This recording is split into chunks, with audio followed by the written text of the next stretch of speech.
হরে কৃষ্ণ বন্ধুরা, জীবনের পথে যতই আসুক অন্ধকার, গীতার বাণী বলে হার মেনো না আর, কর্ম করো নিষ্ঠায়, ফলের চিন্তা ছাড়ো, সত্য আর ধর্মের পথে ধীর পা বাড়াও।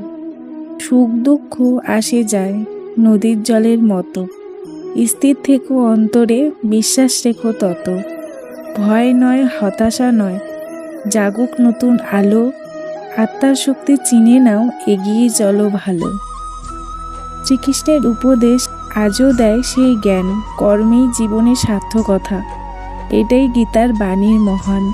যখন মন হবে ক্লান্ত, পথ হবে কঠিন, গীতার বাণী স্মরণ করো, জয় হবে সেদিন। কর্ম করো, সত্যে থেকো, ভয়কে জয় করো। এটাই গীতার চিরন্তন শিক্ষা। রাধে রাধে। বন্ধুরা, বাড়ির পাশে কাকিমার বাড়িতে কীর্তন হয়েছিল, সেখানেই আমরা গিয়েছিলাম। দেখো ভগবানের কি সুন্দর রূপ। রাধে রাধে।